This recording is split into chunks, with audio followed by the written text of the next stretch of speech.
Bueno, muy buenas noches para todos. Espero pues se encuentren muy bien. Vamos a empezar con este encuentro de CIPAS. Hoy vamos a trabajar el ejercicio número 3 de la guía.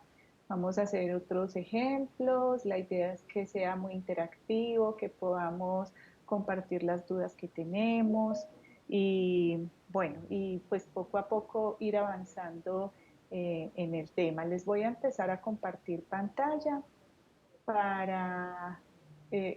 yo necesito que me confirmen, por favor, ahí por el chat puede ser si me están viendo y están escuchando bien, o por el micrófono, si no hay problema. Listo, Juan dice que sí, Linda dice que sí. Bueno, Sí, señora. entonces voy. Ah, perfecto. Entonces yo creo que ya ahí deben de ver la presentación. Me avisan, por favor, si ahí están viendo la presentación. Sí, profe, sí se ve bien. Perfecto, muchas gracias. Bueno, entonces, como les decía, vamos a tomar el ejercicio número 3. Este ejercicio tiene que ver con las propiedades periódicas de los elementos y pues vamos a empezar viendo las generalidades de la tabla periódica. Entonces, podemos definir la tabla periódica como un sistema para organizar los elementos pues que poco a poco se fueron descubriendo. Entonces, si ustedes ven en la parte de abajo, dice cuáles elementos fueron descubiertos en tiempos antiguos, en la Edad Media, y así por cada fecha, hasta que se llegó un momento donde ya había un número importante de elementos que estaban eh, pues ya descubiertos en la naturaleza y se vio la necesidad de organizarlos de alguna manera. La manera de organizarlo entonces es basados en el número atómico y ese número atómico tiene unas propiedades que se relacionan entre ellos, o sea, casi que nosotros podríamos definir cuáles son las características de un elemento de acuerdo a con quién está rodeado ese elemento. Entonces, esta es la tabla periódica como la conocemos hoy. En las columnas o las columnas reciben el nombre de los grupos, es decir, el grupo 1A, 2A, 3B, 4B, por acá está el 3A, 4A, en la nomenclatura más antigua. En la nomenclatura más moderna, entonces está grupo 1, Si grupo tome 2, jugo, Esme. Sí. grupo 3, etcétera. Les voy a pedir el favor que cerremos los micrófonos para que no tengamos interferencias. Si alguien va a participar pues con algo del CIPAS, pues ahí sí abrimos el micrófono. Bueno, entonces, continuando. Entonces, las columnas reciben el nombre de los grupos y las filas, que son las líneas horizontales, la organización horizontal, déjenme, yo cojo por acá el láser. Entonces, así, o sea, las columnas, que sería la organización vertical, recibe el nombre de grupos o familias, mientras que las líneas horizontales reciben el nombre de periodos. Entonces, este es el ordenamiento que se tiene de los elementos organizados en familias o grupos y periodos o niveles energéticos. Ya más adelantico vamos a ver que a los periodos también los llamamos niveles energéticos. Entonces, las propiedades de estos elementos son funciones periódicas de sus números atómicos. ¿Qué quiere decir periódica? ¿Qué quiere decir que algo es periódico? Algo que se repite, ¿cierto? Entonces, podemos decir que hay tendencias que o grupos o familias que nos permiten ver cómo se comportan los elementos en la tabla periódica. Miren, por ejemplo, en esta tabla periódica que tenemos acá, que en azul clarito están agrupados los metales. Como en beige o en cafecito clarito están los no metales y en un verde están los metaloides. Entonces miren que hay unas propiedades que se pueden generalizar dentro de la tabla y por eso decimos que hay propiedades periódicas. Muy bien, por ejemplo, el carácter metálico, como veíamos, aumenta de arriba hacia abajo y disminuye de izquierda a derecha respecto a la posición en la tabla periódica. O sea que nosotros podríamos decir que el carácter metálico, por ejemplo, del zinc es, ya que aumenta de arriba hacia abajo, tiene un carácter menos metálico el zinc que, por ejemplo, el mercurio, que está por acá, o el cobre versus el oro, ¿cierto? Entonces, son propiedades que tienen una tendencia, miren que vemos hacia dónde aumenta y hacia dónde disminuye. Entonces dice, el carácter metálico disminuye de arriba hacia abajo y aumenta de izquierda a derecha en la tabla periódica. Vamos a ver que muchas de las propiedades físicas de los elementos se pueden generalizar con estas tendencias. Entonces, los elementos tienen tanto propiedades físicas como propiedades químicas. Las propiedades físicas, por ejemplo, la alta conductividad eléctrica que disminuye al aumentar la temperatura en casi todos los sólidos. En los no metales, baja la conductividad eléctrica en sólidos, líquidos o gases. Bueno, entonces vamos viendo que las propiedades también pueden ser propiedades químicas y las propiedades químicas se dan de acuerdo a la interacción que tienen los electrones en sus diferentes estados. Entonces dice, las capas externas tienen pocos electrones en los metales, tienen pocos electrones, por lo general 3 o menos, y tienen la tendencia de formar cationes, los elementos metálicos. Mientras que los elementos no metálicos en las capas externas tienen 4 o más electrones y tienen la capacidad de formar aniones. Esto es importante, aunque esto pues digamos que tiene mucha relación con los ejercicios anteriores. Entonces decimos, los metales de aquí hacia la izquierda, la tendencia es a perder electrones, ¿cierto? O sea que las cargas van a ser generalmente positivas. Mientras que los no metales, la tendencia es a ganar electrones. Y al ganar electrones, entonces estos elementos van a adquirir cargas negativas. De allí vamos a excluir los gases nobles, porque los gases nobles solo en condiciones muy específicas pueden reaccionar. De resto, los vamos a considerar como inertes, como pues también es uno de los sinónimos que usamos para definir los gases del grupo 8. Muy bien. Resulta que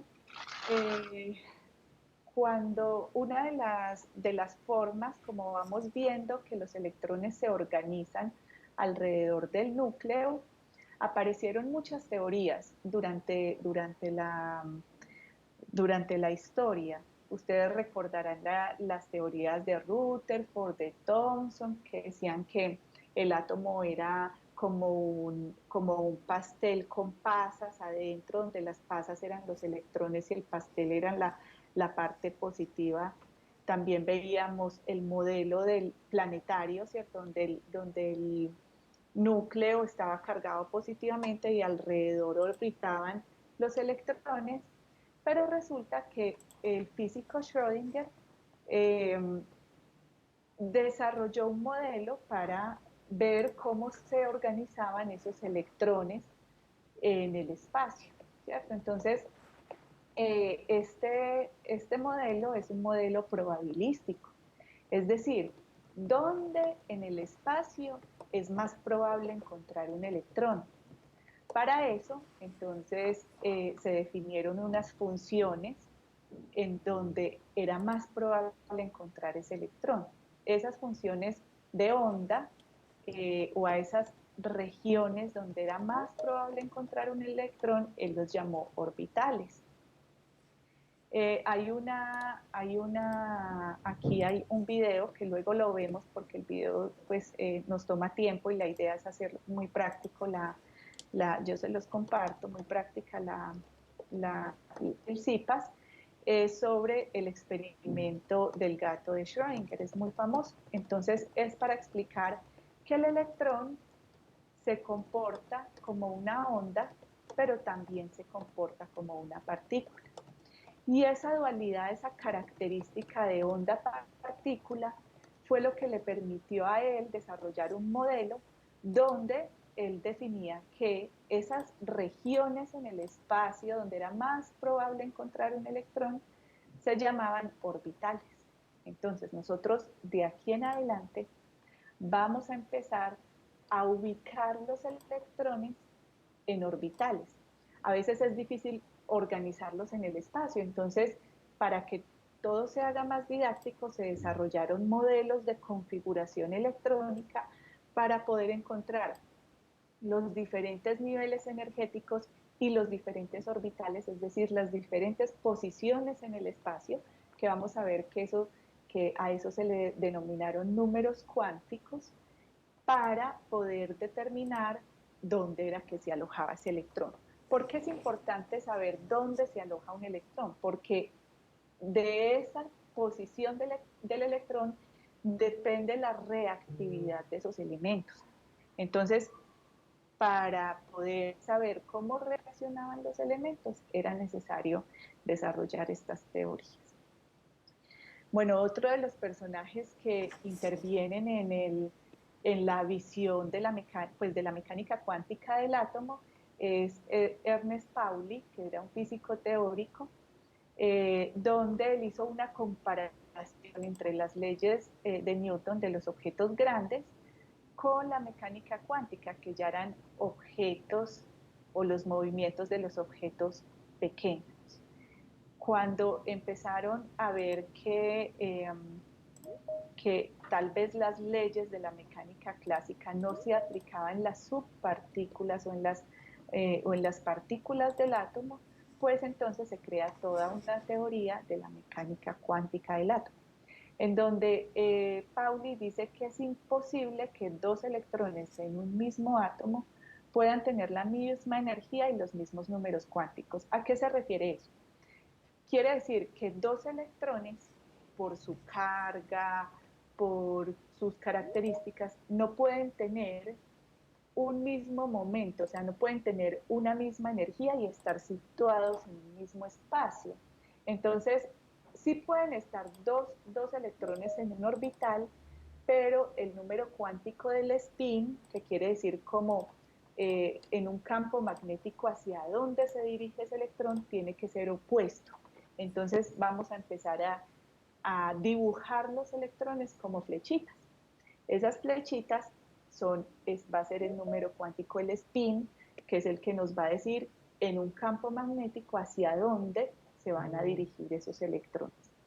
Miren que estos fueron descubrimientos de alrededor de 1900, 1958, y en la actualidad eso se usa muchísimo. Les voy a explicar en qué en la vida cotidiana se usa, porque uno dice, ay, sí, profe, es que eso de los números cuánticos, eso uno en qué lo ve. Llevémoslo a la realidad. A alguien aquí de los que estamos presentes le han hecho una resonancia magnética nuclear para mirar tejidos en el cuerpo, o han escuchado que a alguien le han hecho una resonancia magnética nuclear.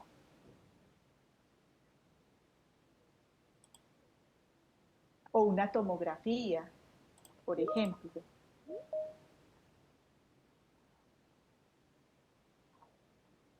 No tanto una radiografía, pero sí una resonancia, sobre todo la resonancia magnética. Bueno, sí, yo es que no estoy viendo el chat. Si de pronto alguien ha compartido en el chat si se lo han hecho o no. Les cuento el principio de la resonancia magnética nuclear. Cuando a nosotros nos hacen una resonancia es porque quieren ver imágenes de alguna parte del cuerpo de nosotros. Entonces nos meten en una cabina. Esa cabina genera unos campos magnéticos, son como si fueran imanes, ¿cierto? Es como si a uno lo metieran y en ese tubo está lleno de imanes. Esos imanes generan un campo magnético. lo que hace el campo magnético es que ubica todos los electrones hacia un mismo sitio, o sea, mirando hacia una misma dirección.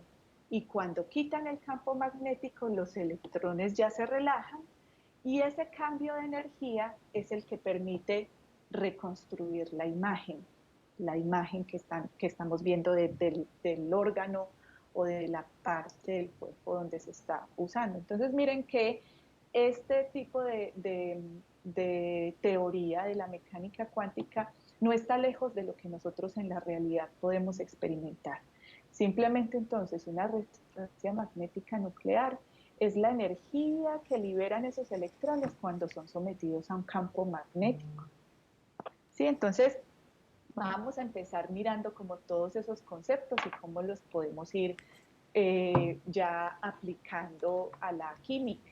Entonces vamos a hablar de lo que son los números cuánticos, es decir, ya el modelo del átomo no lo vamos a tomar como si fuera el modelo planetario o como si fuera incluso este modelito que vemos aquí, que era como el de los muñecos animados de Jimmy Neutron o eso, ya no nos vamos a imaginar el átomo así, sino que nos vamos a imaginar un átomo rodeado de unas regiones donde es más probable encontrar un electrón, que esas regiones generalmente tienen formas diferentes alrededor del núcleo, no necesariamente son como órbitas. Pero resulta que todo eso se organiza en 4 números cuánticos principales. Aquí vamos a ver los 3 primeros. El primer número cuántico es el número cuántico principal, o n, que quiere decir el nivel energético. Entonces, entre más se aleje el electrón del núcleo, pues un mayor nivel energético va a requerir. Entonces este vendría a ser el nivel energético 1, el nivel energético 2, el nivel energético 3. Entonces son números enteros del 1 al 7 por ahora. ¿Por qué no más de 7? Pues porque no hemos encontrado más elementos diferentes a los que ya tenemos en la tabla periódica. Entonces con 7 niveles ya los cubrimos todos. Entonces son números enteros que me dice en qué nivel energético está alojado ese electrón. Entonces va a ser un número entero positivo. Aquí se depende principalmente del tamaño y la energía del orbital. Entonces lo que les decía, entre más alejadito, pues más energía va a tener ese número cuántico principal E. El segundo número cuántico es el momento angular L. Entonces dice, designa un subnivel o una forma específica de orbital atómica que puede ocupar un electrón y puede tomar valores entre 0 y n-1. Porfa, si alguien tiene pero no, revisemos en este momento que escucho como ruido. ¿Me ayudan con eso? Listo, gracias. Igual, si necesitan intervenir, abren y me hablan para yo poder saber, como no estoy viendo aquí el chat ni nada, pues abren el micrófono y me dicen, profe, tal cosa. Entonces yo de una los atiendo. Entonces, bueno, el número... Sí, alguien tiene una preguntita por ahí, ¿no? Buenas noches, profe. Qué pena haber ingresado algo tarde. Es que no sé mucho, llegué a trabajar y me perdí al comienzo. Tranquilo, bienvenido. Le vamos cogiendo el tirito. Espera y verá que yo apenas estoy en la teoría, apenas arranquemos con la parte práctica, le vamos a ir cogiendo el tirito. De todas formas, cualquier pregunta, con mucho gusto. Ok, y buenas noches para todos los compañeros en clase. Bueno, entonces, el número cuántico angular L, entonces decíamos, los niveles son como qué tan alejado está ese electrón del núcleo, ¿cierto? El número cuántico angular L, entonces dice, designa un subnivel o una forma. A mí me gusta esta definición, la de la forma. ¿Por qué? Porque hay orbitales que son esféricos, hay orbitales que son lobulares, como un lóbulo, como un moñito, ¿cierto? Como un globo, ¿cierto? Como un globo, una forma más irregular. Entonces, tenemos que ese número cuántico puede tomar valores entre n y menos 1. O sea, si el número cuántico principal n es 1, L entonces vendría a ser n menos 1, o sea, vendría a ser 0. Y para que el número cuántico sea 0, me está diciendo que ese subnivel se llama un subnivel S. Si, por ejemplo, tenemos dos niveles, digamos, tenemos que n es igual a 2, entonces L podría tomar el valor de 1 y el valor de 0. O sea que vamos a tener subniveles S y subniveles P, ¿sí? Y así sucesivamente. Entonces vamos a ver que esta S, esta P, esta D y esta F son los subniveles que tiene cada nivel. Miren que aquí los vemos como de colorcitos, ¿sí? El número cuántico magnético. Entonces, profesora, un subnivel no puede tener sino máximo un electrón. Todavía no hemos llegado a los electrones. Todavía no hemos, ya vamos para allá. Espérenme un segundito que ya vamos para allá. Los subniveles simplemente es como, imaginémonos esa región donde puede estar el electrón, ¿sí? Una región, no hemos llegado al electrón todavía, la región en el espacio donde puede estar ese electrón. Ese es el momento cuántico angular. El número cuántico magnético define la orientación espacial del orbital. Entonces miren que yo lo puedo tener hacia arriba, lo puedo tener hacia abajo, lo puedo tener en un vértice. Entonces, esto es lo que me está definiendo. ¿Qué quiere decir? Que puede tomar valores entre menos L, 0 y L. Es decir, si yo tengo el número cuántico principal 1, L va a ser n menos 1, o sea que va a ser 0. La única opción del momento cuántico magnético va a ser 0 también porque no tiene un valor entero. Entonces vamos a ver, si el nivel es 2, L puede tomar valores entre 0 y 1. Y el número magnético para 1, entonces vendría a ser menos 1, 0 y 1. ¿Qué quiere decir eso? Miren, el subnivel S va a tener un solo momento magnético 0. Mientras que el nivel 2 va a ser el orbital P, pero va a poder tener 3 orbitales, menos 1, 0 y 1, o sea, PX, PY y PZ. Yo sé que ahorita lo ven un poquito complejo, pero ya vamos para acá. Todo esto de los números cuánticos es para poder organizar esos electrones. Entonces hay un principio que se llama el principio de Aufbau. Este principio de Aufbau es una palabra alemana que significa orden, ¿cierto? Entonces dice, cada átomo se construye agregando el número necesario de electrones a orbitales en forma tal que el átomo tenga la menor energía total. Entonces, este es el principio de Aufbau. Ustedes han visto que para uno hacer la configuración de los electrones en un átomo, vamos a empezar diciendo, bueno, el nivel energético 1 tiene un orbital S y en ese S solo le caben 2 electrones, entonces 1s2. Luego seguimos, 2s2. Hay un nivel cuántico 2 donde tiene un orbital S y en ese orbital S tiene solo 2 electrones. ¿Qué quiere decir eso? En el orbital 1 y en el orbital 2 hay un número cuántico S donde el orbital es como esférico, en la S es esférico, y en esa esfera, que es esa región donde es más probable encontrar electrones, solo caben 2 electrones. En un orbital P me van a caber solo 6 electrones, máximo 6 electrones. Acuérdense, en PX, PY y PZ, y en cada orbital caben 2 electrones, entonces hay 3 orbitales y 2, 4 y 6 electrones, ¿sí?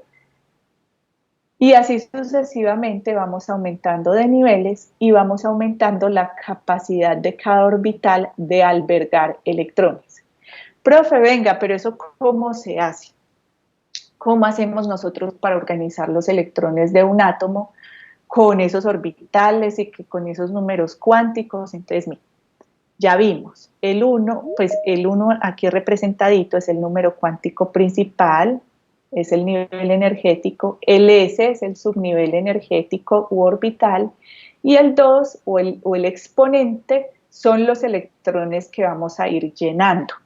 Entonces, lo vamos a llenar en esta dirección. ¿Por qué en esta dirección? Porque es la menor energía. Un átomo es más estable si tiene una menor energía, ¿sí? Donde haya menos repulsión, donde en el espacio se organicen que las cargas no estén chocando. Entonces, de esa manera vamos a ir organizando los electrones.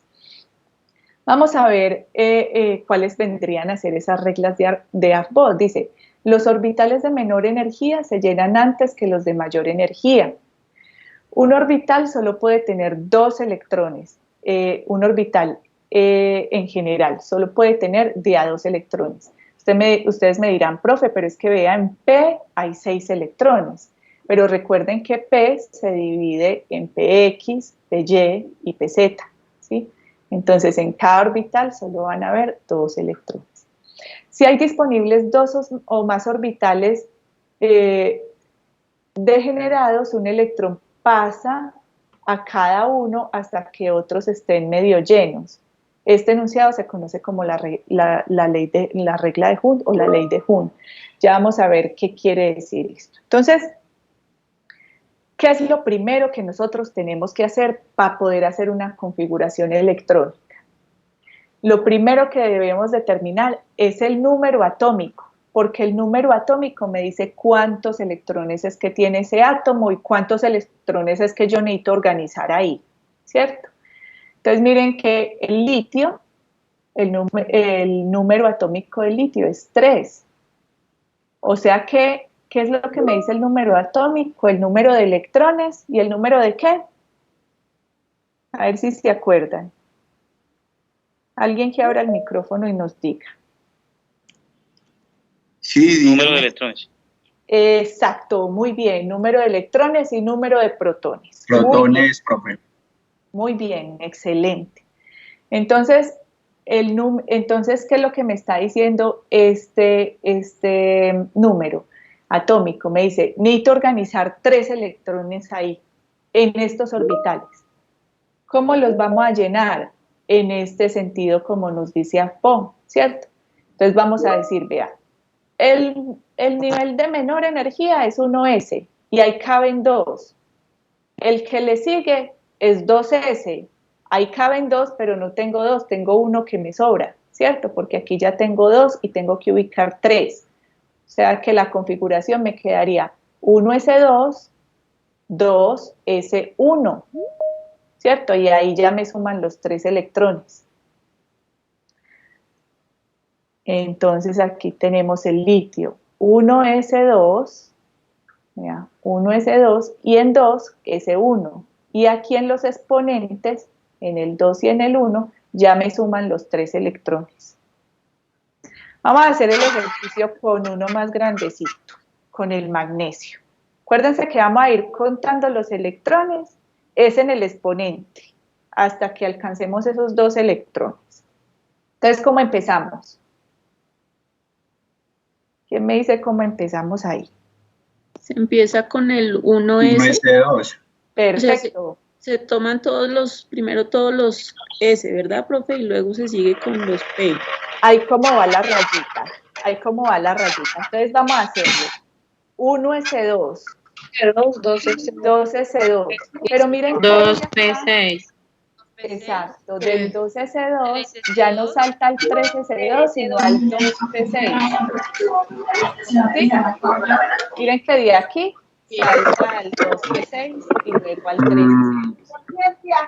O sea que, profe, en resumidas cuentas, el número atómico, o sea, se va contando en el orden de las líneas, ¿sí? Y cuando llega uno a un que no casa, digamos, si el número es 17, los números exponenciales tienen que sumar 17, ¿sí?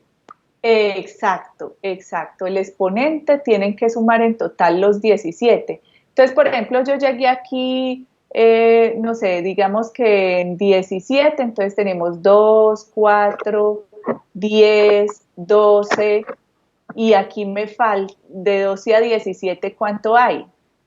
5. 5, entonces quedaría en 3p5. Sí, queda semilleno, este no se alcanza a llenar. Excelente, pero esa es la lógica. Vamos siguiendo las flechitas y con los exponentes vamos ubicando los electrones allí. Eso fue lo que hicieron todos los que, eso fue lo que estudiaron. Nada más no me salía. ¿Cómo? ¿Alguien hizo una pregunta? Qué pena, es que no. Bueno. Eso fue lo que en toda la mecánica cuántica se estudió para organizar esos electrones en el átomo. Entonces, vamos a hacer un ejercicio, vamos a hacer la del sodio. Entonces, lo primero que vamos a hacer es mirar el número atómico. El número atómico del sodio es el 11, ¿cierto? Vamos a empezar a llenar esos orbitales según la regla de Ahmed. Si quieren me van diciendo cuál vendría a ser el primero. 1S2. ¿Cuál sigue? 2S2. ¿Cuál sigue? 2P6. 2p6, perfecto. ¿Cuántos electrones van ahí? 3. 10. 10, muy bien. ¿Cuántos nos faltan? 3S1. Exacto, solo nos falta uno, 3S1. Súper bien. Vean que ya la cogieron súper fácil. Y toda esa teoría, que es un poquito más compleja que viene de la física, se resume en esto, en poder ubicar esos electrones en los orbitales. Profe, qué pena. Y Sí. Se te cerró el micrófono. Dime, por favor.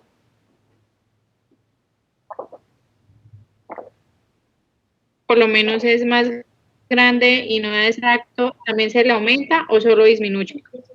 No te escuché, yo no sé si fue que se me fue la señal, pero no te escuché la pregunta. ¿Cuál es la pregunta?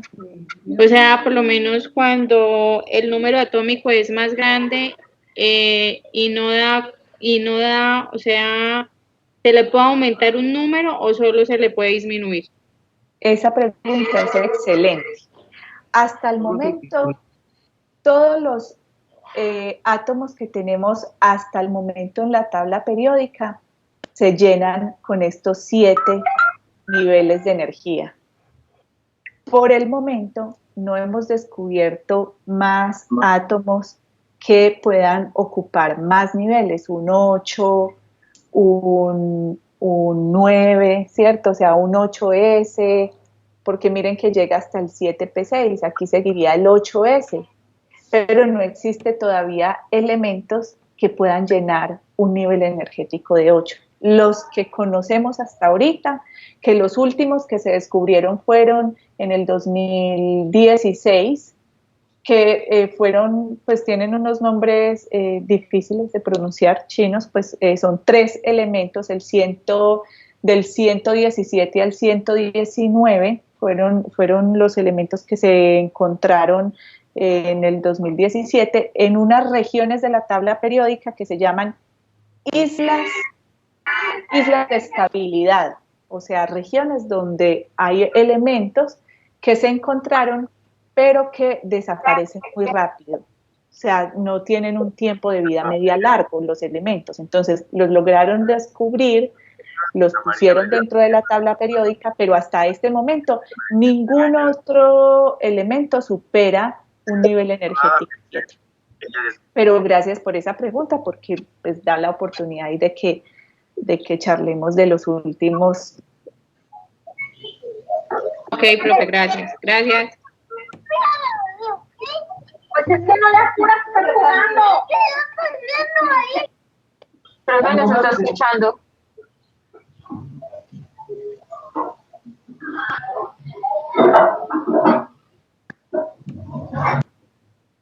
Profe, tienes el micrófono cerrado. Profe, disculpa la pregunta. En el ejemplo que ponen del sodio, que es 1S2, 2S2, 2P6, hasta ahí voy bien. El 3S1, ¿por qué va ahí, profe?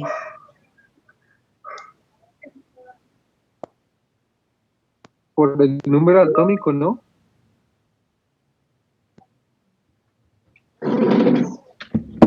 Que se trata de...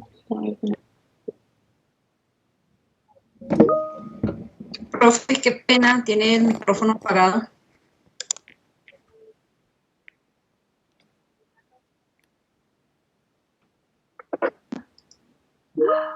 Ahorita sí me escuchan, ¿ves? Yo no sé en qué momento se me apagó Sí, señora.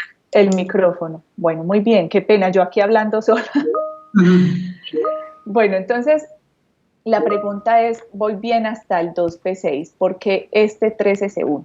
Entonces, resulta que tenemos el número atómico es 11, o sea que todos los exponentes deben sumar 11, pero esta organización la tenemos que hacer siguiendo la flecha, ¿cierto? Siguiendo las flechitas. Entonces, vamos, 1S2, ahí van 2 electrones.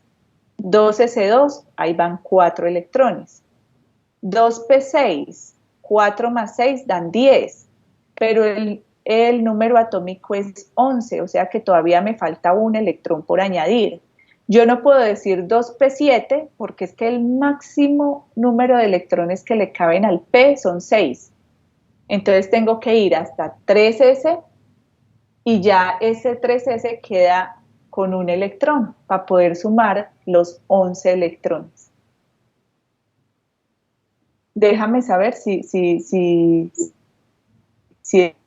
ya la... Listo, profe. Listo. Ya la tengo clara, ya la cogí. Muchas gracias, profe. Eso, listo, con mucho gusto. Vamos entonces a hacer el ejercicio del 17, el cloro, que ahorita alguien dijo, ay, si son 17, vamos a hacerlo pues, entre todos. El primero, ¿cuál vendría a ser el primero?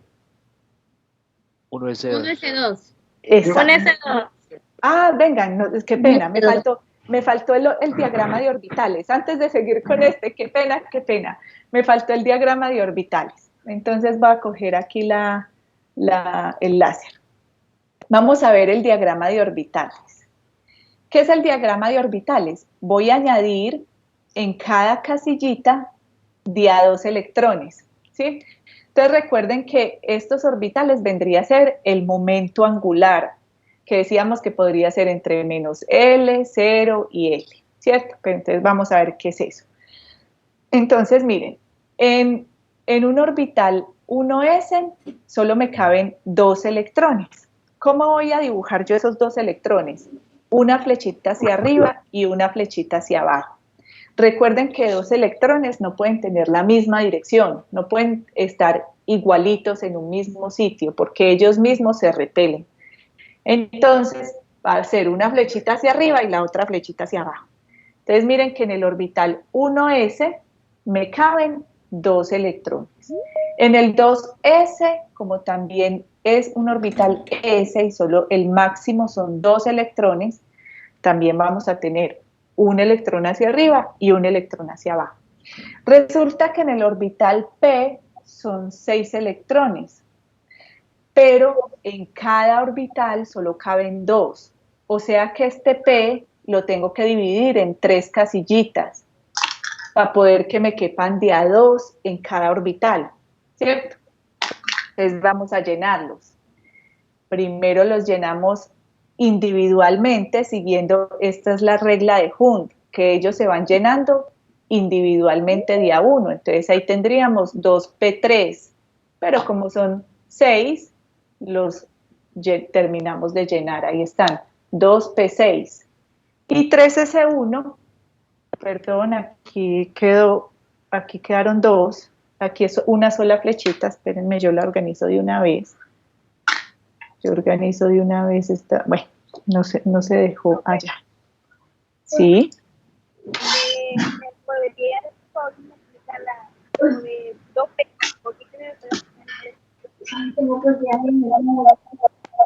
Discúlpame que no te escucho muy bien. ¿Me puedes hablar un poquito más fuerte?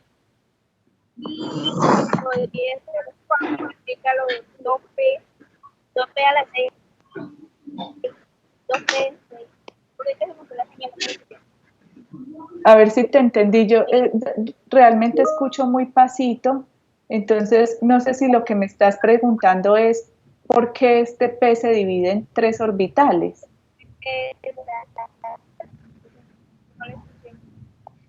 Ah, ok. Sí, yo creo que tienes bajita señal, listo, no importa. Resulta que en el orbital P caben 6 electrones, pero en cada orbital, en cada casillita, porfa, si me cierran los micrófonos, los que tienen abiertos los micrófonos, listo.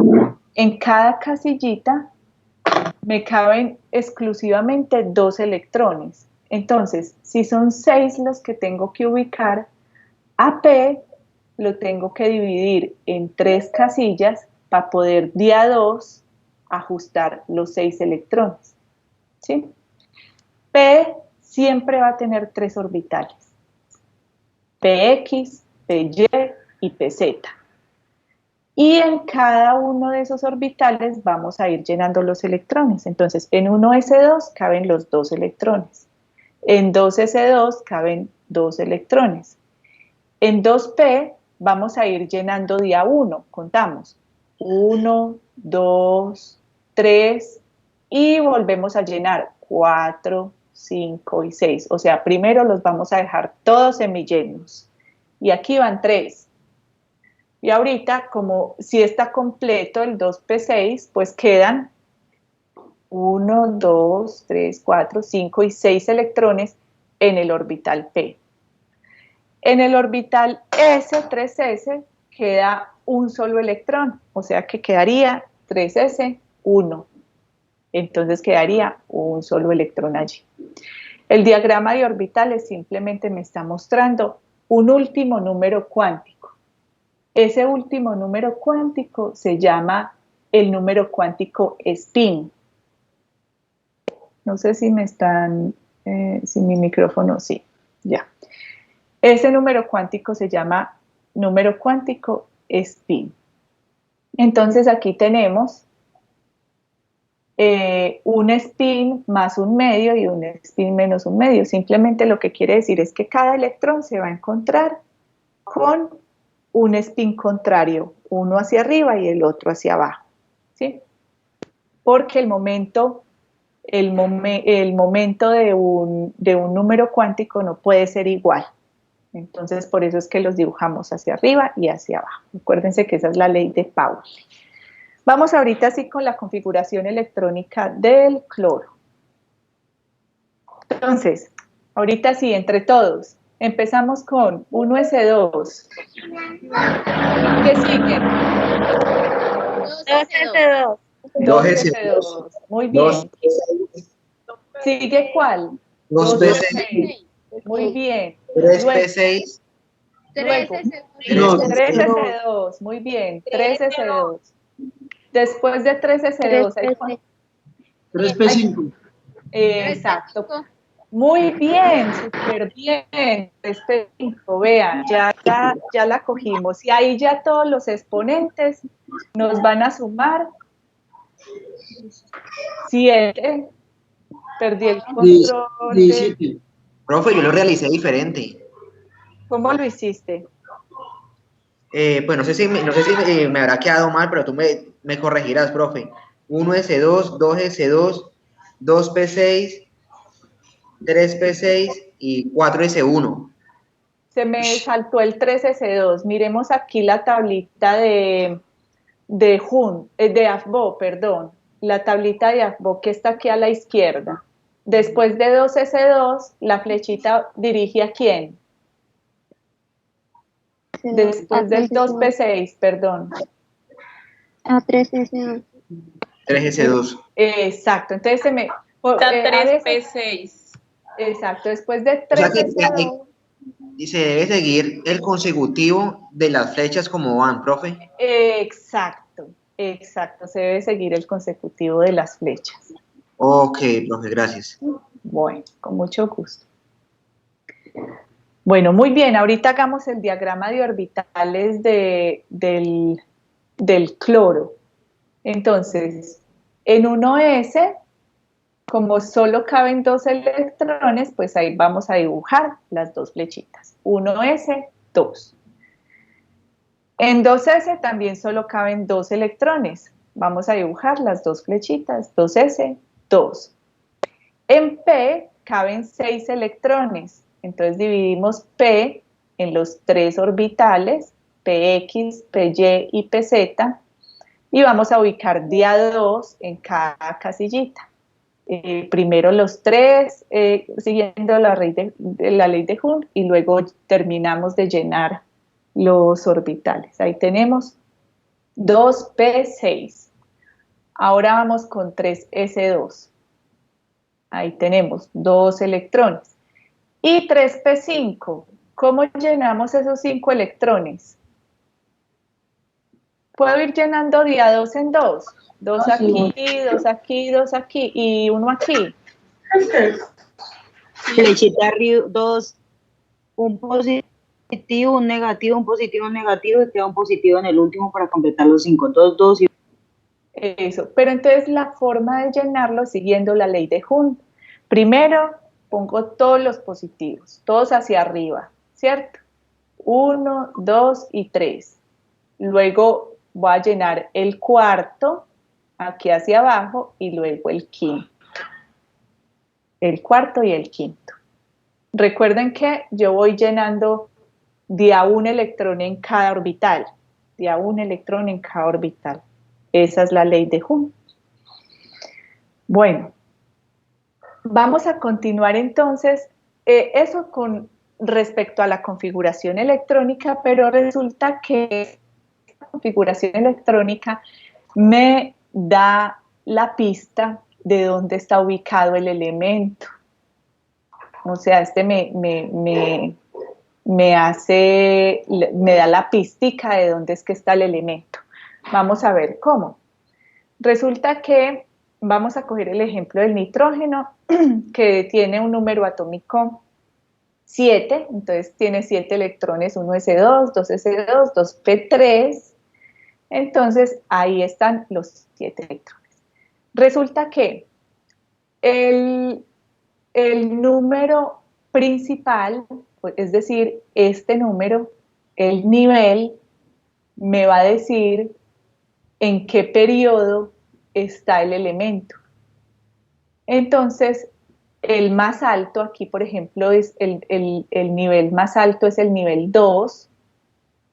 Entonces, yo digo, el nitrógeno está en el periodo 2. Entonces, miren, este número entero grandotote me está diciendo que está en el periodo 2.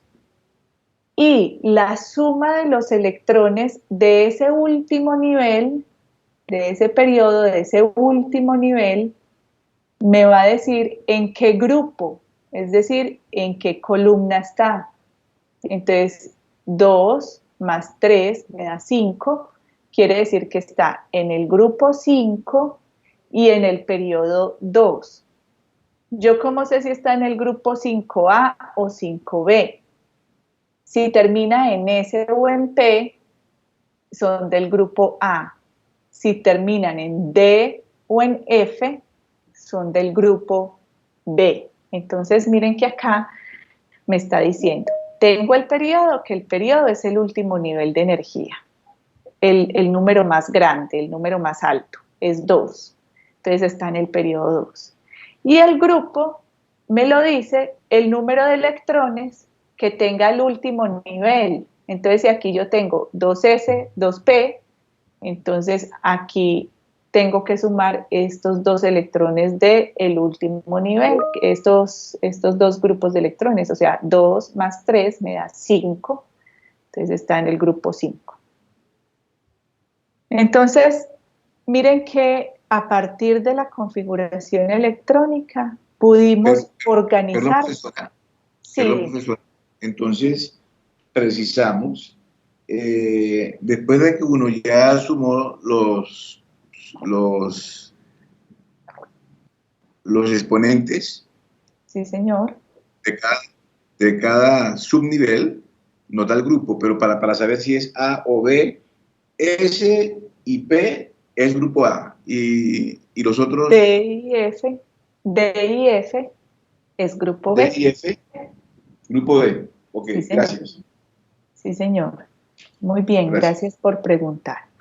Entonces, miremos que esta configuración electrónica que viene de esos números cuánticos nos permitió organizar en periodos y en grupos también los elementos en la tabla periódica. Miren que ahí ya todo se va como organizando. Miren lo bonito, lo que hablábamos ahorita, que la pregunta que tú hiciste ahorita. Miren, los del S generalmente van a terminar en el grupo 1 y en el grupo 2. Si la configuración electrónica termina en P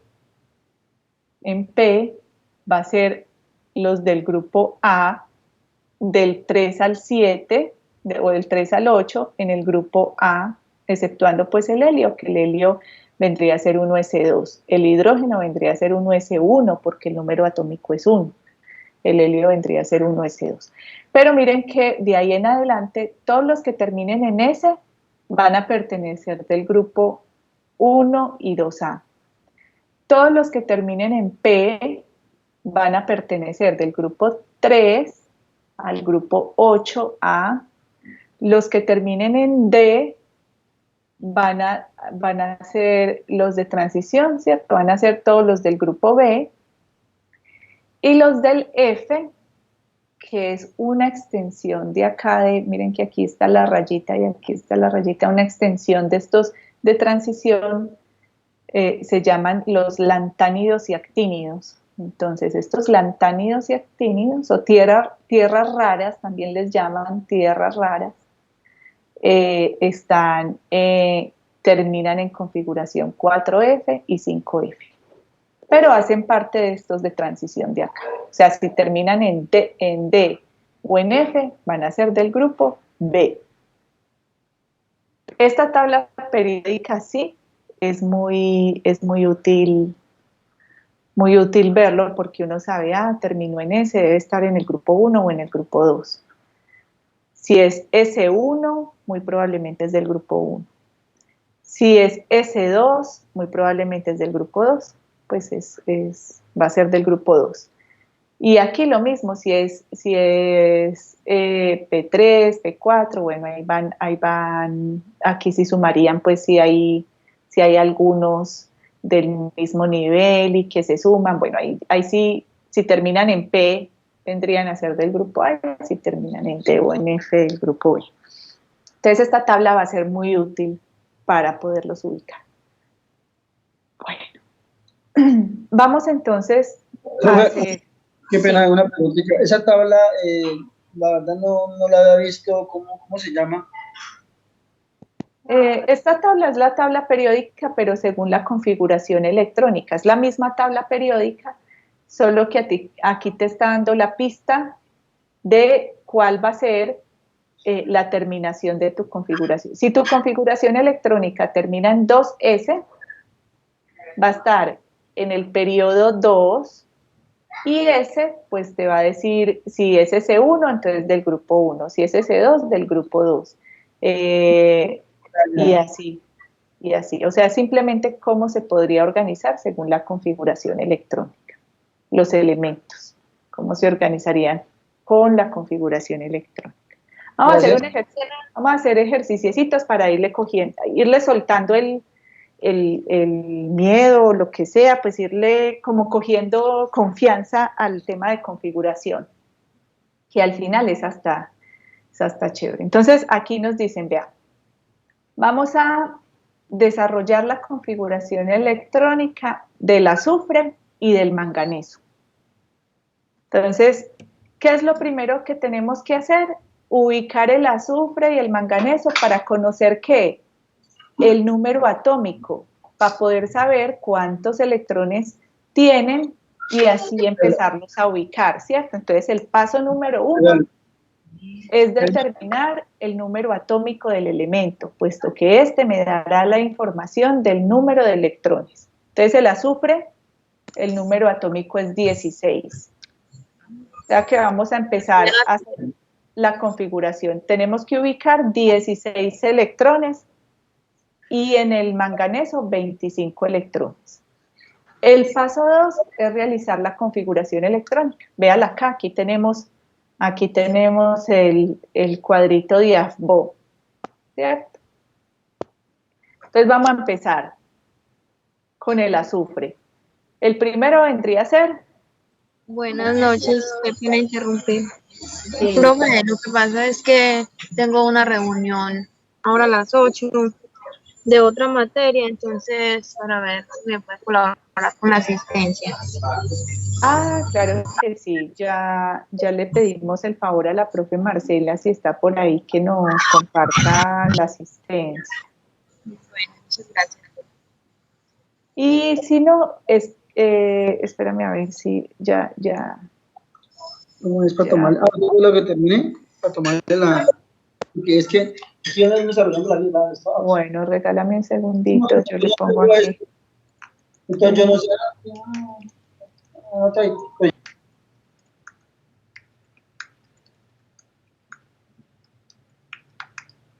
Listo. Y ya le hacemos la solicitud y ya le pedimos el favor si no la puede subir aquí al WhatsApp. Bueno, continuemos y bueno, empecemos con el azufre. Entonces, hagámosle 1s2, son 16 electrones. 2s2, sigue.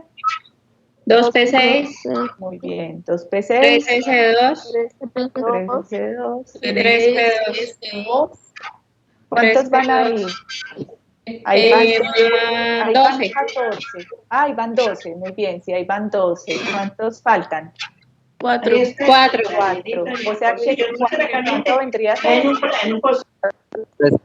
3p4. Muy bien. Excelente. Ahora vamos con el manganeso. 1s2. El manganeso son 25 electrones. Regale a su mamá la aromática. 1s2. 2s2. 2s2, muy bien. 2p6. 2p6, ahí van 10. 3s2. 3s2. Ajá. 3p6. 3p6, muy bien. 4s2. 4s2, ahí van 20. 4s2. 20. Y 3d5. Y 3d5, excelente.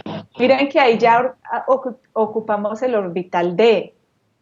Vamos a ver cómo serían el diagrama de orbitales. Hagámosle el diagrama de orbitales al azufre y al manganeso. Pero entonces aquí nos dicen algo, esperen antes de que... Dice, dibujar el diagrama de orbitales de los últimos 2 niveles de energía, del azufre y del manganeso. Entonces, lo primero que vamos a hacer, escribimos la configuración electrónica de los elementos, que ya lo hicimos. El segundo paso, tenemos que identificar cuáles son esos últimos 2 niveles de energía. Luego dibujamos los orbitales vacíos y luego llenamos los orbitales según la ley de Hund.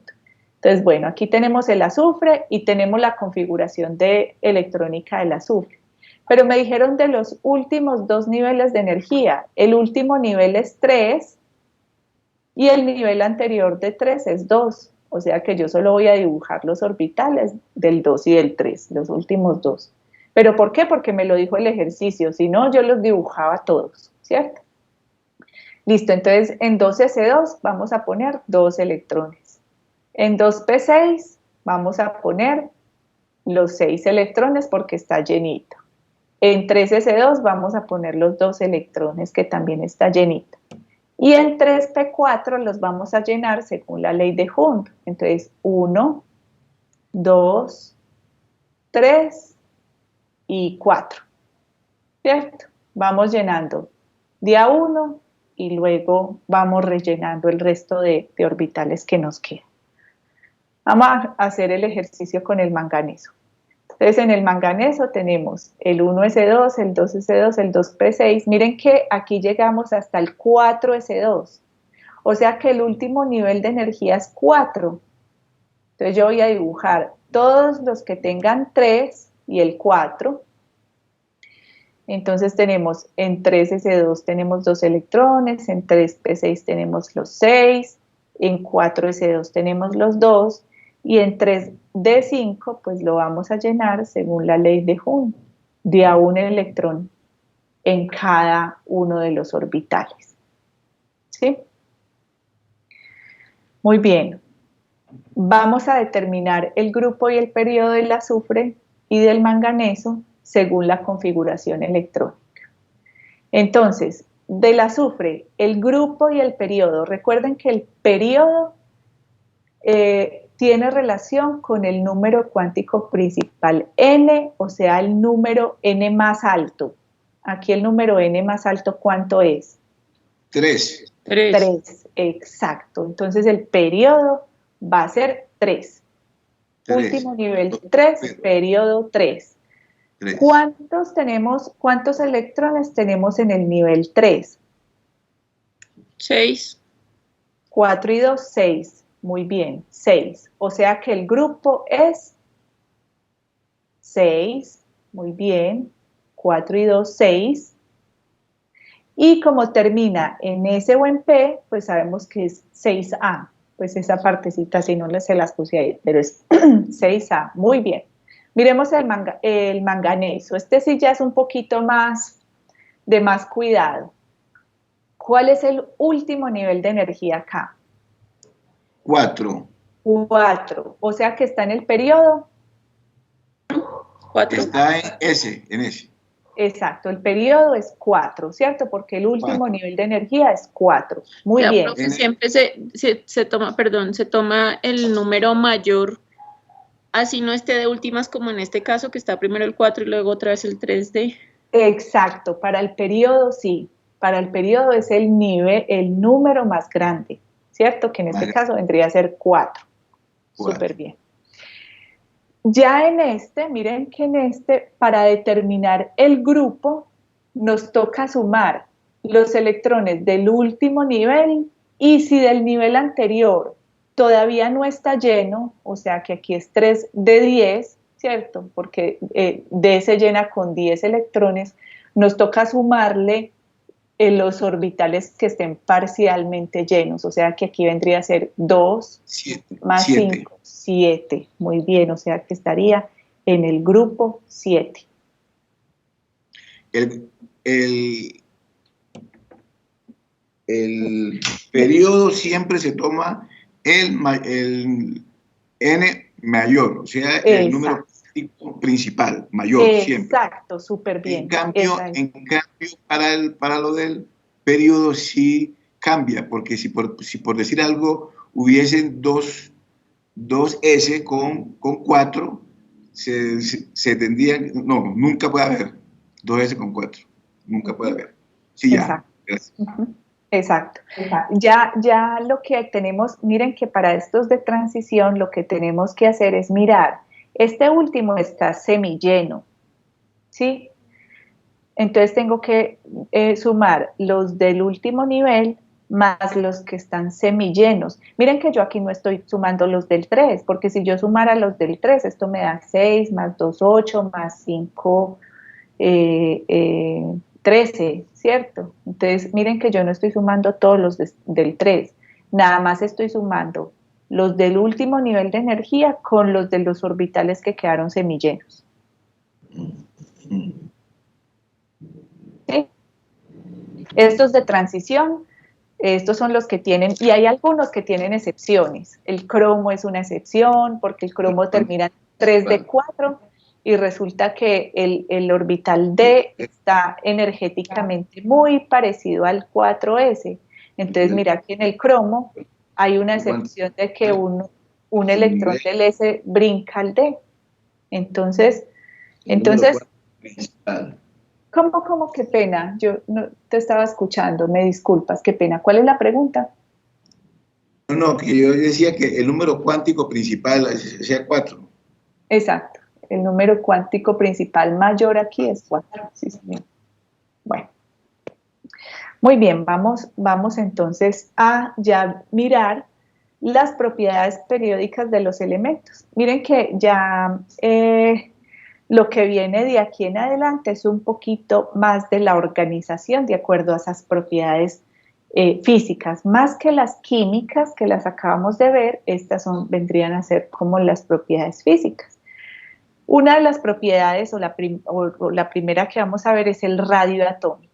Entonces, el radio, como es muy difícil medir subatómicamente cuánto es el radio, lo que hacen es que miden cuál es la distancia que hay entre dos núcleos del mismo átomo. Y esa distancia la dividen entre dos para poder determinar el radio de cada uno de los átomos. Esto para que el radio me habla del tamaño en general del átomo que yo me esté refiriendo. Entonces, como la tabla periódica la organizamos según esas propiedades, entonces podemos decir que el radio aumenta de arriba hacia abajo, es decir, entre más niveles de energía tengamos, más grande va a ser ese radio, y disminuye de izquierda a derecha, es decir, entre más cerquitica y más arriba, más pequeñito, y entre más abajo y más hacia la izquierda, más grande. El cesio, miren aquí en picómetros, es de 265, mientras que el flúor es de 72. ¿Sí ven? Entonces, ahí vamos viendo cómo se organiza el radio atómico de arriba hacia abajo, aumenta y aumentaría de derecha a izquierda, pero aquí dice, por ejemplo, disminuye de izquierda a derecha. Bueno, entonces esta es una ¿Podría repetir otra vez lo que dijo? Sí, claro que sí. Entonces el radio es la distancia que hay entre dos núcleos, dividido entre dos, ¿cierto? Me habla del tamaño, que tamaño del átomo. Y hay una tendencia general, que es que el radio aumenta de arriba hacia abajo y el radio disminuye de izquierda a derecha, o podrías decir también que aumenta de derecha a izquierda, ¿cierto? Porque aquí sería lo contrario. Entonces, entre más abajo y más hacia la izquierda, más grande, y entre más arriba y más hacia la derecha, más pequeñito el átomo. Entonces, ahí está el tamaño del átomo. Dice, la disminución del radio atómico de izquierda a derecha a través de un periodo de la tabla periódica ocurre por un incremento de la carga nuclear efectiva para los electrones de la capa de valencia. ¿Qué quiere decir la carga nuclear efectiva? La carga nuclear efectiva es la fuerza de atracción que está ejerciendo el núcleo sobre los electrones alrededor, ¿sí? Entonces, entre más pequeñito sea el átomo, es que esa fuerza nuclear efectiva, esa fuerza lo que está haciendo es atrayendo esos electrones lo más que puede hacia el núcleo, por eso se hace más pequeñito. Mientras que si el átomo tiene una fuerza nuclear efectiva no tan grande, como por ejemplo en el cesio, si hay una fuerza de atracción del núcleo por los electrones, pero van a quedar un poquito más holgaditos, no tan apretados hacia el núcleo. Entonces ahí vimos dos propiedades, tamaño y fuerza nuclear efectiva. Entonces aquí dice la carga nuclear efectiva se debe a que la atracción de los electrones de la capa externa por el núcleo queda compensada de manera parcial por la repulsión entre los electrones de la capa más externa y los electrones de las capas más internas. O sea que en términos generales, es esa atracción que ejerce el núcleo sobre los electrones, pero también la fuerza de repulsión que ejercen los electrones entre sí. Dice, la tendencia general del radio atómico de los elementos de los grupos según su posición en la tabla periódica es que aumente de arriba hacia abajo y disminuye de izquierda a derecha. Eso pues es de la diapositiva anterior. Dice, como regla general, un electrón de la capa de valencia está fuertemente apantallado por los electrones de niveles internos, es decir, la fuerza de repulsión que están entre los niveles inferiores, entre los electrones del mismo nivel y débilmente apantallados sobre los electrones del mismo subnivel. O sea, estos electrones tienen un apantallamiento débil, mientras que los electrones de los diferentes niveles tienen un apantallamiento más grande, es decir, esa fuerza de repulsión. Profesora, entonces Sí, señor. hay una relación directa entre el tamaño atómico con el radio atómico. Claro, claro. Entre más grande es el radio, más grande va a ser el tamaño en general, sí, señor. Es una relación directa, como lo ha dicho. Sí, señor. Y esa relación tiene que ver con unas fuerzas. La fuerza nuclear efectiva, la carga nuclear efectiva, que tiene que ver con la carga del núcleo, la fuerza de atracción del núcleo, y la fuerza de repulsión que tienen los electrones en las diferentes capas. Mira, perdónenme un segundito que perdí el control ahí con el apuntador. Listo, muy bien. La afinidad electrónica es esa, pues como su nombre lo indica, esa afinidad, dice, se abrevia como A, es el cambio de energía que ocurre cuando se agrega un electrón a un átomo aislado. Es decir, es esa energía que genera que un átomo tenga esa posibilidad de atraer electrones hacia sí mismo. Entonces dice, un cambio negativo quiere decir que se libera energía, mientras que un cambio menos negativo resultará menos estable el ion. Entonces, en el grupo 7A, los halógenos tienen una carga nuclear, una afinidad electrónica muy negativa. Muy negativa quiere decir que ellos se sienten cómodos siendo negativos. ¿Por qué se sienten cómodos siendo negativos? Porque es la energía que genera un átomo para atraer otro átomo. Un electrón. Exacto, sí, un electrón. Entonces, entre más nos acercamos al grupo 8, los átomos se van a sentir más cómodos de atraer el electrón. Y entre más nos alejamos del grupo 8, más incómodos se van a sentir de atraer el electrón. ¿Por qué los del grupo 7 y 6 se sienten tan cómodos de atraer ese electrón? Porque entre más negativos se vuelven, más estables. ¿Por qué? Porque ahí hay un concepto de isoelectronegatividad. Quiere decir que el electrón del grupo, el átomo del grupo 7 que gana un electrón se vuelve isoelectrónico como un gas noble. O sea, es como si se volviera como si fuera un gas noble. El gas noble es inerte, está completo sus electrones, él no necesita de nadie para reaccionar, son los imperturbables de la tabla periódica, ¿cierto? Él está estable. Entonces, los del grupo 7 les falta un solo electrón para llegar a ser eléctricamente estables como los del grupo 8, ¿cierto? No quiere decir que se conviertan no, o sea, sigue siendo flúor, pero sigue siendo flúor negativo. Y al ser flúor negativo, él está más estable, ¿sí? Entonces, entre más nos acercamos al grupo 8, más va a aumentar esa afinidad electrónica, la afinidad por coger esos electrones. Y entre más nos alejamos del grupo 8, no se sienten como tan cómodos de atraer electrones. Más fácil pierden electrones que ganar. Entonces, bueno, ya la energía de ionización es un concepto parecido, pero es como lo inverso, lo contrario es la energía necesaria para eliminar un electrón de la capa más alta de energía. Y se abrevia con EI, energía de ionización. Entonces es la posibilidad de que un átomo suelte ese electrón. Entonces se va a requerir, para un flúor, que el flúor suelte un electrón, se va a requerir mucha energía. Entonces va a aumentar de izquierda a derecha. Mientras que para que el litio suelte el electrón o el sodio suelte el electrón, va a ser mucho más fácil. Miren, por ejemplo, me voy a ir por acá que me gusta mostrarles videitos chéveres de química. Ay, espérate que se me bloqueó. Les voy a mostrar por acá un videito chévere de química donde, a ver. Profesora, perdón.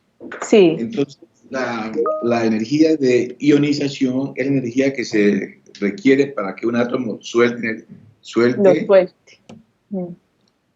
electrón, ¿cierto? Suelte un electrón, sí, de la última capa de energía.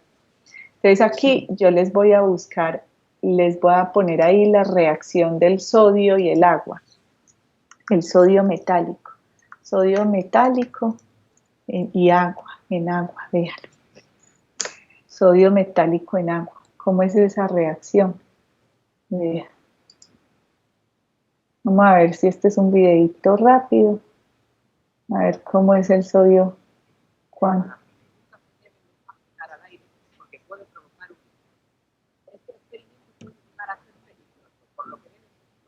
Vean. Entonces, ahí vea, este es el sodio metálico.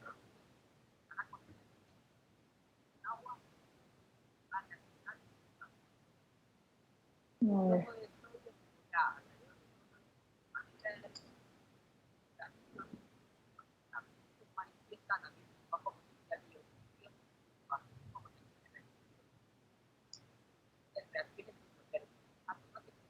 No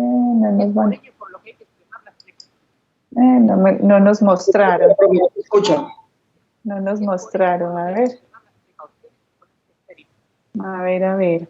Les voy a mostrar, es que es muy explosivo, en realidad es muy explosivo y es bien interesante, ¿por qué? Porque liberar un electrón de la última capa, liberar un electrón de la capa más externa, libera energía y, por ejemplo, el sodio metálico es una reacción muy exotérmica, o sea, genera una explosión porque el sodio metálico libera fácilmente ese electrón. Entonces, el calor que se genera alrededor del sodio fácilmente genera una explosión. Entonces, este es el sodio metálico reaccionando con agua. Ahí lo vemos. Bueno, entonces, en ese sentido, lo que vemos aquí en la afinidad electrónica, en la energía de ionización, espérenme que ya este no me lo quiere presentar ya. En la energía de ionización es que va a ser más difícil liberar un electrón de la última capa de valencia, entre más cerquita esté hacia el grupo 8, pero va a ser más fácil liberarlo y va a ser más espontáneo, más explosivo si se acerca al grupo 1 o al grupo 2. Entonces, la energía que se requiere para que se libere un electrón del flúor va a ser muy alta, mientras que la energía que se requiere para liberar un electrón del sodio, pues va a ser mucho más espontáneo, ¿cierto? Se va a requerir de menos energía. Entonces, esa es la energía de ionización. La electronegatividad es una medida de la tendencia relativa de un átomo a atraer electrones. Miren que esta es muy parecida a la afinidad electrónica, sino que la afinidad electrónica se mide en kilojoules por mol, es decir, es una medida de energía, mientras que esta es una unidad dimensional. Simplemente es en una escala que se llama la escala de Pauling, cuál de estos elementos encuentra más posibilidad de atraer un electrón y pues se comporta igual que la afinidad electrónica. Aquí está la tendencia, aumenta de izquierda a derecha y disminuye de arriba hacia abajo. La electronegatividad. Vamos entonces a hacer un ejercicio ya para terminar. Consultando en la tabla periódica, vamos a mirar el radio atómico, la afinidad electrónica, la electronegatividad, la primera y segunda energía de ionización, para los elementos estroncio y flúor. ¿Sí? Vamos a buscar el estroncio. Si tienen ahí la tabla periódica, si no, la buscan aquí en Google, buscan tabla periódica dinámica, tabla periódica dinámica, y aquí les aparece P-Table. Entonces nos dicen estroncio y flúor. Vamos a buscar el estroncio y miren el estroncio aquí y el flúor acá. Entonces, lo que hacemos para ver las propiedades, miren, nos paramos aquí en la tabla periódica en propiedades, aquí, y vamos y le damos clic al estroncio y aquí nos aparece la electronegatividad, la afinidad electrónica, la energía de ionización, el radio atómico, y vamos al flúor y en el flúor tenemos la misma. Entonces, yo me voy a ir para la presentación porque este es un ejercicio que vamos a resolver entre todos. Ustedes me van a dictar ahí. Entonces, miremos el estroncio. Miremos el estroncio. Entonces, yo voy a ampliar esto y ustedes me van a dictar. ¿Cuál es el radio atómico del estroncio? Ampliar esto un poquito.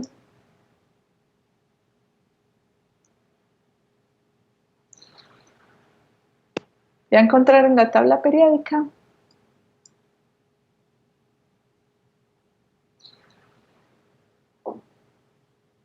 Hola, ¿me están escuchando? Sí, señora. Ah, bueno, listo, pensé que me había quedado sola. Bueno, listo, entonces vamos a... Pero yo tengo una inquietud, o sea, ahí está, el radio atómico no lo habría que pasarlo a Armstrong, ¿o qué? Ahí están picómetros, Entonces aquí, por ejemplo, radio atómico, miremos el estroncio, radio atómico por acá, está en 219 picómetros. Listo, sí, ¿les ayudo? Y un picómetro es igual a .001 Armstrong. Entonces, bueno. Allí se puede sacar fácilmente. Listo, sí. pero a ver, pongámoslo en picómetros aquí en el ejercicio están picómetros. Picómetros, perfecto. Sí. Entonces, ¿cuántos que era? Era, se me embolató. A ver, radio. 219 picómetros. Exacto. 219. 219. ¿Y el flúor?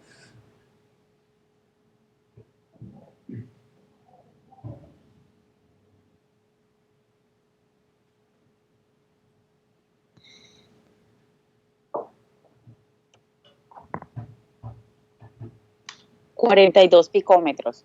42. Muy bien. ¿Estamos todos de acuerdo con ese? 42. Muy bien. Afinidad electrónica del estroncio. 5,3. 5,03. 5,03 kilojoules por mol. Y la del flúor.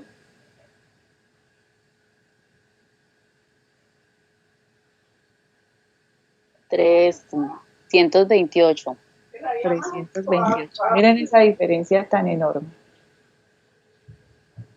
La electronegatividad del estroncio.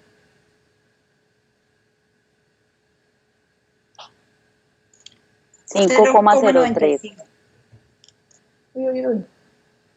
Me dijeron dos cosas. A ver, electronegatividad. 0,95. 0,95. Sí, señora, 0,95. Muy bien. ¿Y la del flúor? Sí, El más electronegativo. 3,98. Muy bien, 3,98. El más electronegativo de la tabla. Bueno, miren que la afinidad electrónica y la electronegatividad son muy similares, solo que unas están en una escala de kilojoules por mol, mientras que la electronegatividad es una escala relativa que se llama la escala de Pauli. Miremos la primera energía de ionización del estroncio. 549,5. 549,5. ¿Y el flúor?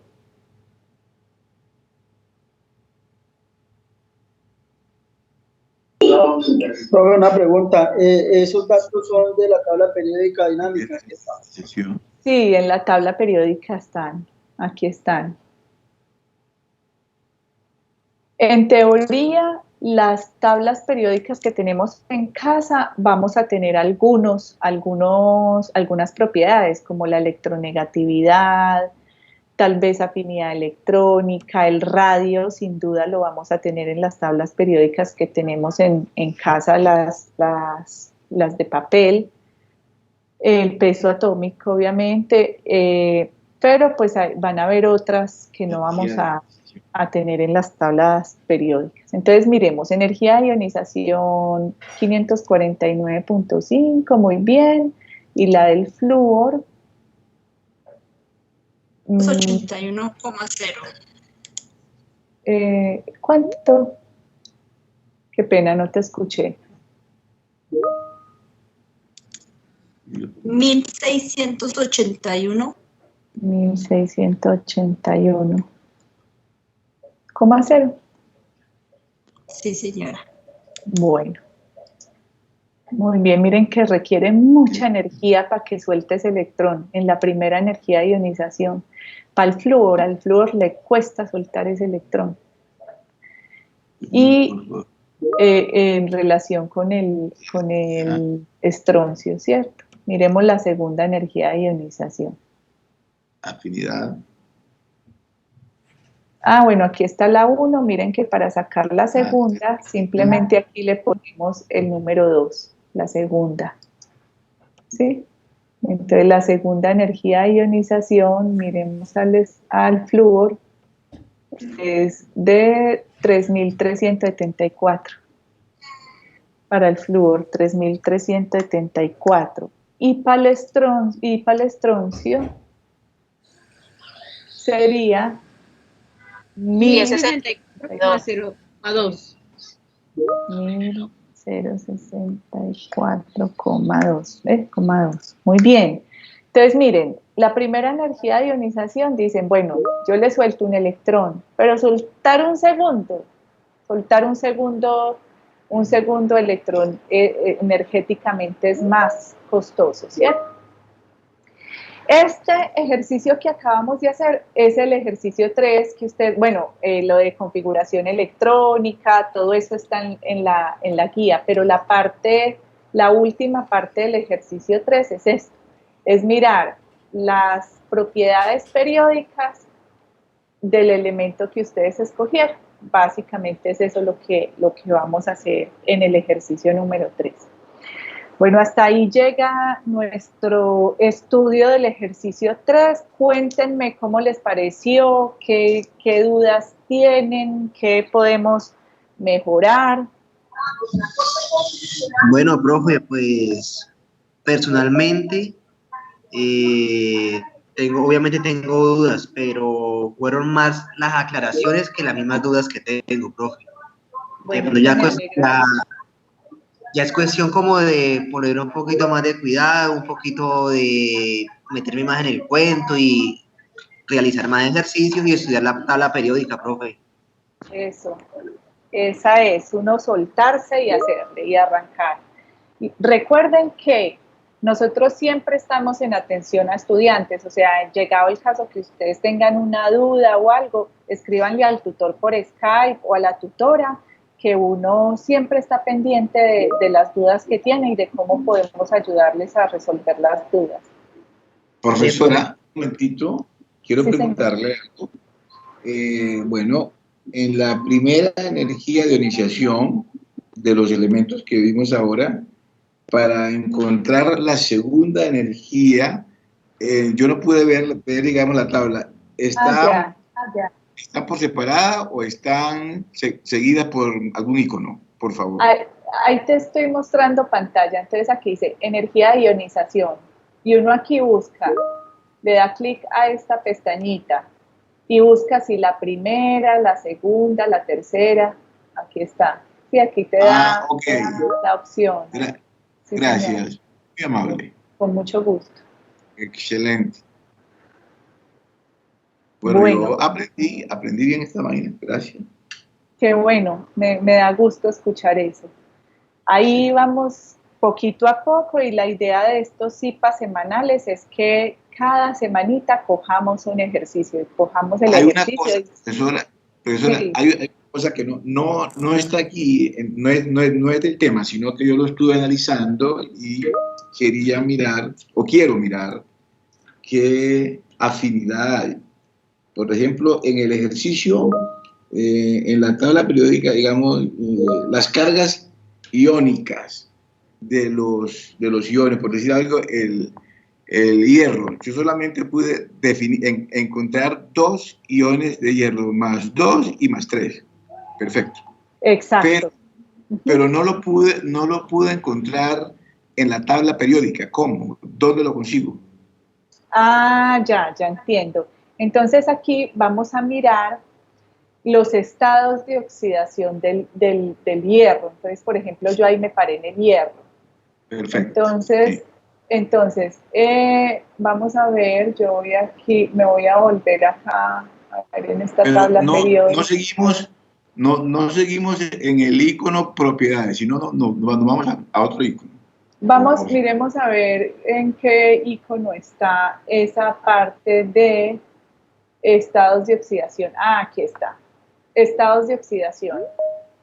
Oxidation states. Es que yo no sé por qué la tengo aquí yo en inglés, pero bueno, me fui a electrones. Because the time is very good for our now.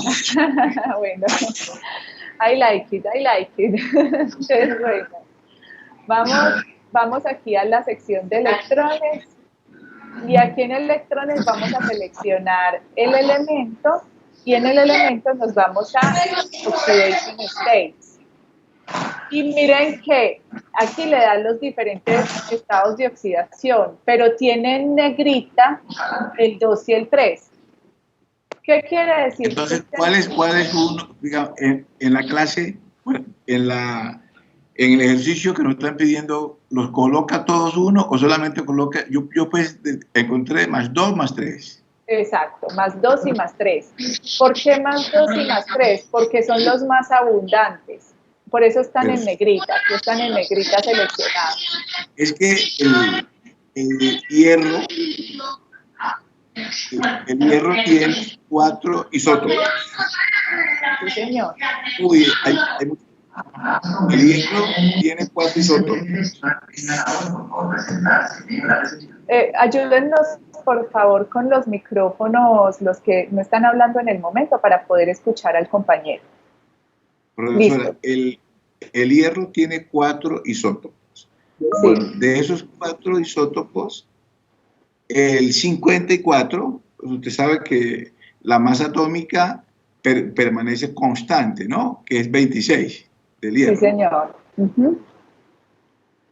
La masa atómica 56, perdón. Es la que...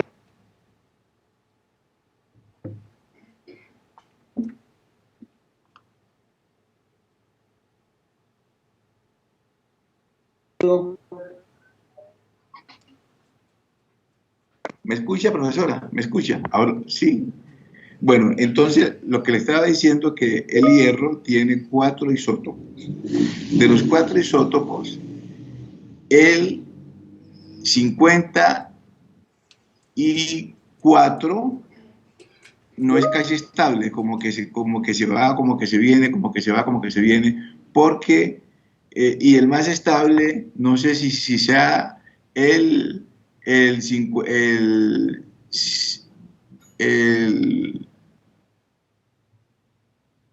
26 es lo que uno tiene como, digamos, la masa atómica cambia. La masa atómica del hierro yo la tengo como 56. No sé si es esa. 56, la masa. Y el número atómico, 26. Entonces, los iones que yo he conseguido aquí, le voy a comentar, aquí los tengo. Los iones más estables siguen siendo +2 y +3. Pero yo estaba convencido de que estaba equivocado porque no podía buscarlo como usted me los enseñó ahora. Aquí tengo iones, isótopos tengo 54, 56, 20, 57 y 58. Esos son los isótopos que tengo del hierro. Y la parte de cargas iónicas tengo +2 y +3. Pero usted ahorita me estaba comentando que habían otros. No los pude mirar bien. No le escucho, profesora. No le escucho. Ahí ya me escuchas. Ahí sí la escucho. Perfecto. ¿Sí me escuchó lo que yo le dije? Sí, yo sí lo escuché perfectamente. Bueno, perfecto. Bueno, entonces, muy bien, vamos a ir a la tabla periódica. Entonces, perfecto, los isótopos que usted tiene, perfectos. ¿Cuál es el isótopo más abundante? El isótopo que tiene la masa atómica 56. ¿Por qué? Porque es el isótopo que tiene la masa atómica, o sea, que corresponde a la masa atómica. Ese es el isótopo más abundante. Muy bien. Ahorita ¿cuáles son esas cargas? Entonces, las cargas, nos vamos aquí a la tabla periódica, los electrones, y en los electrones buscamos los estados de oxidación. Entonces, aquí me dice, vea, puede ser -2, puede ser -1, puede ser 1, puede ser 2, puede ser 3, puede ser 4, 5 y 6, pero los más estables son los que están en negrita. Están subrayados, están como... Sí, lo que está resaltado. Pero mi pregunta es, en la respuesta yo debo de colocar lo que yo tengo, +2, +3 o todos. +2, +3. +2, +3. Sí, señor. Ok, gracias, profesora. Le digo una cosa, es usted una excelente profesora. Muchas gracias. La felicito. Lo hago con mucho amor. Me gustó mucho la conferencia, la UE5, que la Gracias. Muchas gracias. Muchas gracias. Dios la bendiga. Amén. Profe, es así como dice el compañero, la verdad, la clase es muy completa y te dices a entender al máximo, profe, la verdad. Bueno, es con mucho cariño y cualquier cosa, ustedes saben que ahí por el Skype nosotros estamos súper pendientes, lo que necesiten, ahí, pues si de pronto uno no contesta ahí mismo es porque está ocupadito en alguna cosa, pero siempre procuramos darle respuesta lo más pronto posible. ¿Hay posibilidad de que se pueda crear un grupo de WhatsApp en química para de pronto uno ir también aclarando algunas situaciones, profe? Sí, yo tengo entendido que el grupo de WhatsApp existe, no lo administro yo, pero sí el grupo de WhatsApp ya les muestro por acá, déjenme en la yo me presentación. Despido, profesora. Bueno, sí, bien. Bueno, señor. Thank you very much. You're welcome. Okay. Bueno, miremos entonces acá en la diapositiva siguiente, ahí está, creo que sí está, mira, está el Instagram, está Telegram. Telegram es como el WhatsApp, ¿cierto? Que es buscar Chemigram _UNAD. Perdón, profe, no me he registrado. ¿Dónde me registro la licencia? Voy a mirar a ver si es que no nos lo compartieron acá. Ay, déjenme a ver. Le decimos a la profe Paula a ver si si nos comparte, ay, no nos compartió la asistencia. Asistencia. Espérenme a ver si yo lo tengo por acá un segundito en el grupo de química de docentes. La asistencia a los citas. Una pregunta, ¿me escuchan? Sí, sí, te escucho. Ya compartieron la asistencia. La realidad es que lo que su merced nos explica, pues, en gran parte, y pues quedaron algunas dudas. ¿A qué número de Skype o cómo hago para comunicarme con su merced, Inge? Bueno, en el foro cada profe compartió, cada tutor compartió el correo electrónico, el Skype personal y el Skype del grupo. Entonces tienes que ubicar primero quién es tu tutor y ahí ya ahí te dan el Skype. Yo el Skype lo mantengo, o sea, los estudiantes que me escriben por Skype de una y les contesto, eso se vuelve como un WhatsApp. Ok, gracias. Sí, en el foro está la información de cada profe. Gracias. Muchas gracias. Bueno, feliz noche. Ahí está la asistencia. La propia Anita nos regaló el enlace de la asistencia. Gracias, profe. Y bueno, muchachos, me alegra mucho la asistencia, la participación. Estuvieron súper atentos y eso motiva mucho. Muchas gracias, profe, y gente muchas gracias, profesora. Voy a abrir la cámara para saludar. Sí. Hola, profesora. Soy Goar, campesino de los pueblos negros del Darién. Vivo en plena selva. Hoy estuve... ¡Ay, qué belleza! ¡Qué belleza! Vivo en la plena selva, entre Capurganá y vivo y mi trabajo es con todas las comunidades negras. Yo soy líder de comunidades negras, sí, señor. O sea que usted es un privilegiado de vivir en uno de los paraísos colombianos.